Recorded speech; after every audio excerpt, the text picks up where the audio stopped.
সবকিছু ঠিক থাকলে ফেব্রুয়ারি কিংবা এপ্রিলে হতে পারে ত্রয়োদশ জাতীয় সংসদ নির্বাচন, এমনটাই জানিয়ে আসছে অন্তর্বর্তী সরকার। এরই মধ্যে নির্বাচনের প্রস্তুতিও শুরু করেছে নির্বাচন কমিশন। আর এমন সময় সামনে এলো নির্বাচনের তারিখের খবর। ইসি জানিয়েছে, এবারে নির্বাচন আয়োজনের লক্ষ্য নির্ধারণ করা হয়েছে রমজানের আগেই ভোট শেষ করার। এজন্য সময় হিসেব করে ফেব্রুয়ারির প্রথম দিকে ভোট আয়োজনই সবচেয়ে যৌক্তিক ও কার্যকর মনে করেছে কমিশন। বিশেষ করে 12 ফেব্রুয়ারি ভোট গ্রহণ করতে আগ্রহী ইসি। কমিশনের নিয়মিত প্রস্তুতির মধ্যে ছিল ছবিসহ হালনাগাদ ভোটার তালিকা, আসন পুনর্নির্ধারণ, দল ও পর্যবেক্ষক সংস্থার নিবন্ধন, নীতিমালা প্রণয়ন ও নির্বাচনী সরঞ্জাম সংগ্রহ। এর মধ্যে ভোটার তালিকা ও আসনের সীমানা পুনর্নির্ধারণ ইতিমধ্যেই শেষ হয়েছে। ওয়ালটন এখন দেশের সীমানা পেরিয়ে পৌঁছে গিয়েছে 50টিরও বেশি দেশে। ওয়ালটন, ঘরে ঘরে, বিশ্বজুড়ে।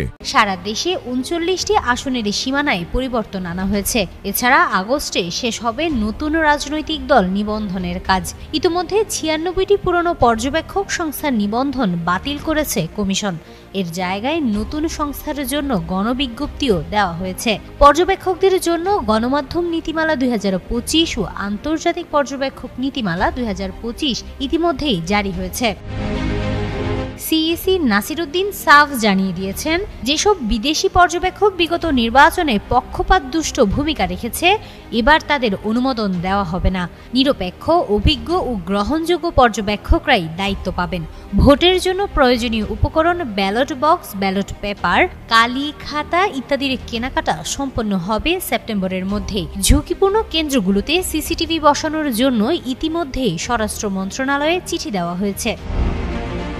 মাঠ পর্যায়ের কর্মকর্তাদের নির্দেশ দেওয়া হয়েছে ভোট কেন্দ্র প্রস্তুতির। কমিশন চাইছে সপ্তাহের শেষ দিকে ভোট গ্রহণ হোক, যেন ভোটের পরপরই 2 দিনের ছুটি রাখা যায়।